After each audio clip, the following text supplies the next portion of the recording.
Gentlemen, did you know that avoidance is the #1 silent killer of marriages?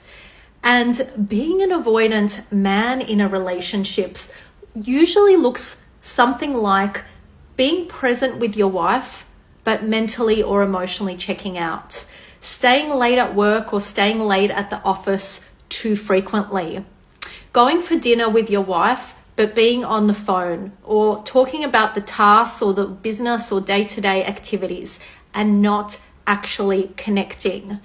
Avoidance usually comes from a fear of intimacy for men, okay?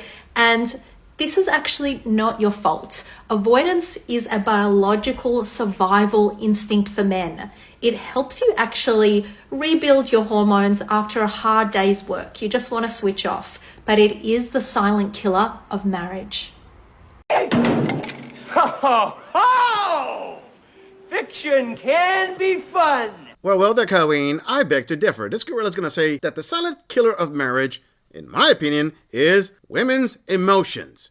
As in, go with your feeling and go with what makes you feel happy. As the saying goes, men will sacrifice their happiness for their families. Women will sacrifice their families for their happiness. I mean, you're saying that men mentally check out. And the examples that she gives of mentally check out really are superficial at best. I mean, the first one, staying late at work or staying late at work too often. Yep, that's a big one, all right. Men are mentally checking out on that one because the bills are going to pay themselves, right? Sweetheart, if you're not the moneymaker in the relationship and you got with this man and he's making really good money and he's maintaining your lifestyle and more important, your children's lifestyles by him sacrificing his time in that office, have a cook and a smile. The other thing is about going out with your wife and talking about the day-to-day activities and not connecting. Let me translate that from womanese. You're going out with her and you're not talking about what she wants to talk about, which is prioritizing her feelings over anything else. Sure, talking about the kids and day-to-day activities is part of the conversation, but she wants you to be a mind reader and know what she is feeling at that moment and tell her these things. And if you don't do that, it's the silent killer. And when she said that it's not men's fault, it's the fear of intimacy, first of all, I like the fact that she's actually putting the blame on men, not on women. Second of all, it is a survival instinct, and let me tell you why. Because any man who has a clear head on his shoulders already knows that if you tell your wife your fears, your weaknesses, moments that you broke down, that's what's gonna chip away the level of respect in her mind for you. You see, men can talk to their male friends about this all day long, and their friends are gonna be empathetic. Women, on the other hand, they wanna see a rock. They want to see a stoic man that nothing can break them. But the moment that they start showing, hey, you know what, I have feelings too, women will say the PC things outwards. Oh yes, I want to hear about it because men don't talk about their emotions. But inwards,